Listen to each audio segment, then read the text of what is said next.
ಖಾಸಗಿ ಬಸ್ ಪ್ರಯಾಣಿಕರಿಗೆ ಮತ್ತೊಂದು ಶಾಕ್ ಎದುರಾಗುವಂತ ಟೈಮ್ ಹತ್ರ ಬಂದಿದೆ ಅಂತ ಹೇಳಲಾಗ್ತಾ ಇದೆ. ಖಾಸಗಿ ಬಸ್ ಟಿಕೆಟ್ ದರ ಹೆಚ್ಚಳಕ್ಕೆ ಸರ್ಕಾರಕ್ಕೆ ಬಸ್ ಮಾಲೀಕರು ಮನವಿಯನ್ನ ಮಾಡಿಕೊಂಡಿದ್ದಾರೆ. ಮೊನ್ನೆ ತಾನೇ ನೋಡಿದ್ವಿ, ಪ್ರಯಾಣಿಕರು ಏನೇ ಹೇಳಿದ್ರು ಕೂಡ ಕೆಎಸ್ಆರ್ಟಿಸಿ ಬಸ್ ಟಿಕೆಟ್ ದರವನ್ನು -15% ಹೆಚ್ಚು ಮಾಡಲಾಗಿತ್ತು. ಜನ ಇದಕ್ಕೆ ಹಿಡಿಶಾಪ ಹಾಕೊಂಡ್ರು. ಆದ್ರೆ ಏನ್ ಮಾಡೋದು, ಅನಿವಾರ್ಯ, ಓಡಾಡಲೇಬೇಕು, ಅವ್ರು ಕೇಳಿದಷ್ಟು ದುಡ್ಡನ್ನು ಕೊಡಲೇಬೇಕಾಗುತ್ತೆ, ಟಿಕೆಟ್ ಫಿಕ್ಸ್ ಮಾಡಿದಷ್ಟು ದುಡ್ಡನ್ನು ಕೊಡಲೇಬೇಕಾಗುತ್ತೆ. ಈಗ ಕೆಎಸ್ಆರ್ಟಿಸಿ ಟಿಕೆಟ್ ದುಬಾರಿ ಬೆನ್ನಲ್ಲೇ ಮತ್ತೊಂದು ಬರೆ ಸಾರ್ವಜನಿಕರಿಗೆ ಬೀಳುತ್ತಾ, ಬಸ್ ಪ್ರಯಾಣಿಕರಿಗೆ ಬೀಳುತ್ತಾ?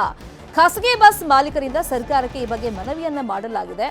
ನಮಗೂ -15% ಟಿಕೆಟ್ ದರ ಹೆಚ್ಚಳಕ್ಕೆ ಅನುವು ಮಾಡಿಕೊಡಿ ಅಂತ ಹೇಳಿ ಸಚಿವ ರಾಮಲಿಂಗಾರೆಡ್ಡಿ ಅವರನ್ನ ಭೇಟಿ ಮಾಡಿ ಮನವಿಯನ್ನ ಮಾಡಿಕೊಂಡಿದ್ದಾರೆ. 10 ದಿನಗಳಲ್ಲಿ ಟಿಕೆಟ್ ದರ ಪರಿಷ್ಕರಿಸುವಂತೆ ಮನವಿ ಮಾಡಿಕೊಂಡಿದ್ದಾರೆ. ಬಸ್ ಮಾಲೀಕರ ಮನವಿಗೆ ಸಚಿವರಿಂದ ಸಕಾರಾತ್ಮಕವಾಗಿ ಪ್ರತಿಕ್ರಿಯೆ ಸಿಕ್ಕಿದೆಯಂತೆ. 10 ದಿನಗಳಲ್ಲಿ ಖಾಸಗಿ ಬಸ್ ಟಿಕೆಟ್ ದರ ಏರಿಕೆಯಾಗುವಂತ ನಿರೀಕ್ಷೆಗಳಿದೆ. ಖಾಸಗಿ ಬಸ್ ಟಿಕೆಟ್ ದರ ಹೆಚ್ಚಳಕ್ಕೆ ಸಮ್ಮತಿಯನ್ನ ಸೂಚಿಸಬಹುದು. ಖಾಸಗಿ ಬಸ್ ಮಾಲೀಕ ಸಂಘದ ರಾಜ್ಯಾಧ್ಯಕ್ಷ ಸುರೇಶ್ ನಾಯ್ಕ ಅವರು ಈ ಬಗ್ಗೆ ಮಾಹಿತಿಯನ್ನು ಕೊಟ್ಟಿದ್ದಾರೆ. ರಾಜ್ಯ ಬಸ್ ಮಾಲಕರ ಒಕ್ಕೂಟದಿಂದ ಕಳೆದ ವಾರ ನಾವು ಮಾನ್ಯ ಸಾರಿಗೆ ಸಚಿವರನ್ನು ಭೇಟಿಯಾಗಿದ್ದು, ಪ್ರಸ್ತುತ ರಾಜ್ಯದಲ್ಲಿ ಖಾಸಗಿ ಮಜಲು ವಾಹನ ಬಸ್ಸುಗಳ ಸಮಸ್ಯೆ ಮತ್ತು ದರ ಪರಿಷ್ಕರಣೆ ಮತ್ತು ನಮಗೆ ಫ್ಲೆಕ್ಸಿ ಫೇರ್ನ ಬಗ್ಗೆ ಮಾನ್ಯ ಸಚಿವರನ್ನು ಮಾತಾಡಿಸಿದಾಗ ಸಚಿವರು ಸಕಾರಾತ್ಮಕವಾಗಿ ಸ್ಪಂದಿಸಿದ್ದಾರೆ ಮತ್ತು ತಕ್ಷಣ ನಾವು ಕೊಟ್ಟ ಮನವಿಯನ್ನು ರಾಜ್ಯ ಸಾರಿಗೆ ಕಾರ್ಯದರ್ಶಿಯವರಿಗೆ ಅದನ್ನು ಕಳಿಸಿಕೊಟ್ಟಿದ್ದಾರೆ. ಇನ್ನು ಸರ್ಕಾರದ ವತಿಯಿಂದ ಅದಕ್ಕೆ ನೋಟಿಫಿಕೇಷನ್ ಎಲ್ಲ ಆಗಲಿಕ್ಕಿದೆ. ಒಂದು 10 ದಿನದೊಳಗೆ ಆ ನೋಟಿಫಿಕೇಷನ್ ನಮ್ಗೆ ಸಿಗುತ್ತೆ. ನಾವು ಕೂಡ 15% ಏರಿಕೆ. ಇದೇ ವಿಚಾರವಾಗಿ ಇನ್ನಷ್ಟು ಡೀಟೇಲ್ ಆಗಿ ಇನ್ಫಾರ್ಮೇಷನ್ ಕೊಡೋದಕ್ಕೆ ಫೋನ್ ಸಂಪರ್ಕದಲ್ಲಿ ಕನೆಕ್ಟ್ ಆಗಿದ್ದಾರೆ ನಮ್ಮ ರಿಪೋರ್ಟರ್ ಗಣೇಶ್. ಕರಾವಳಿ ಭಾಗದಲ್ಲಿ ಹೆಚ್ಚಾಗಿ ಗೌರ್ಮೆಂಟ್ ಬಸ್ ಇಲ್ಲ, ಮೋರೋವರ್ ಜನ ಅದರಲ್ಲಿ ಓಡಾಡೋದಿಲ್ಲ, ಪ್ರೈವೇಟ್ ಬಸ್ ಮೇಲೆ ಡಿಪೆಂಡ್ ಆಗಿರ್ತಾರೆ. ಸೊ ಈ ಹಿನ್ನೆಲೆಯಲ್ಲಿ ಈಗ 15% ನಮಗೂ ಏರಿಕೆ ಮಾಡಿಕೊಡಿ ಬಸ್ ಟಿಕೆಟ್ ದರ ಅಂತ ಅವ್ರು ಕೇಳ್ತಾ ಇದ್ದಾರೆ. ಸೊ ಪ್ರಯಾಣಿಕರ ಅಭಿಪ್ರಾಯ ಏನಿದೆ ಇದಕ್ಕೆ?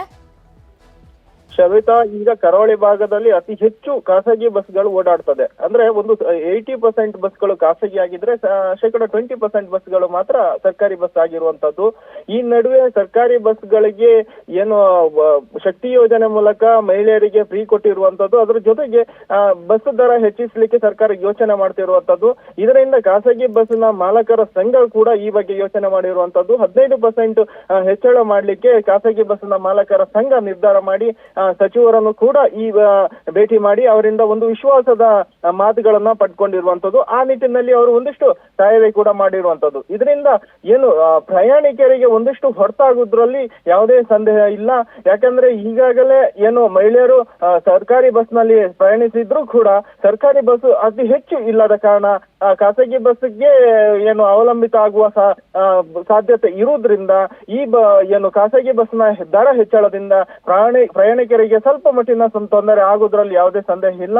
ಅದರ ಜೊತೆಗೆ ಜಿಲ್ಲೆಯ ಮಂಗಳೂರು ಮತ್ತು ಉಡುಪಿ ಜಿಲ್ಲೆಯಲ್ಲಿ ಅತಿ ಹೆಚ್ಚು ಖಾಸಗಿ ಬಸ್ಸೇ ಓಡಾಡ್ತಿರುವಂತದ್ರಿಂದ ಅದಕ್ಕೆ ಪ್ರಯಾಣಿಕರು ಅವಲಂಬಿತರಾಗಿರುವುದರಿಂದ ಸರ್ಕಾರ ಈ ಬಗ್ಗೆ ಯೋಚನೆ ಮಾಡಬೇಕು. ಪ್ರಯಾಣಿಕರಿಗೆ ಒಂದಿಷ್ಟು ಕಡಿತದ ಟಿಕೆಟ್ ದರವನ್ನ ನೀಡಬೇಕು ಅನ್ನೋ ರೀತಿಯಲ್ಲಿ ಸರ್ಕಾರ ಈ ನಿಟ್ಟಿನಲ್ಲಿ ಗಮನ ಹರಿಸಬೇಕು ಅನ್ನೋ ಕೂಡ ಪ್ರಯಾಣಿಕರು ಒಂದು ಒತ್ತಾಯವನ್ನ ವ್ಯಕ್ತಪಡಿಸಿರುವಂತದ್ದು. ಒಟ್ಟಾರೆ 15% ಟಿಕೆಟ್ ಹೆಚ್ಚಳ ಮಾಡದೇ ಇದ್ರೆ ಏನು ಖಾಸಗಿ ಬಸ್ ರಸ್ತೆಯಲ್ಲಿ ಓಡಾಡ್ಲಿಕ್ಕೂ ಬಹಳಷ್ಟು ಕಷ್ಟ ಆಗ್ತದೆ, ಉದ್ಯಮ ನಷ್ಟಕ್ಕೆ ಬೀಳುವಂತ ಪರಿಸ್ಥಿತಿ ಉಂಟಾಗ್ತದೆ. ಆದ್ರೆ ಆ ನಿಟ್ಟಿನಲ್ಲಿ ಏನು ನಾವು 15% ಟಿಕೆಟ್ ದರದಲ್ಲಿ ಹೆಚ್ಚಳ ಮಾಡುವ ನಿರ್ಧಾರವನ್ನ ಕೈಗೊಂಡಿರ್ತೀವಿ ಅಂತ ಹೇಳಿ ಖಾಸಗಿ ಬಸ್ಸಿನ ಮಾಲಕರ ಸಂಘ ಏನು ಆ ರೀತಿಯ ಹೇಳಿಕೆಯನ್ನ ನೀಡಿದ್ರೆ ಪ್ರಯಾಣಿಕರಿಗೆ ಇದರಿಂದ ಕೊಂಚ ಏನು ಸಮಸ್ಯೆ ಆಗೋದ್ರಲ್ಲಿ ಯಾವುದೇ ಸಂದೇಹ ಇಲ್ಲ.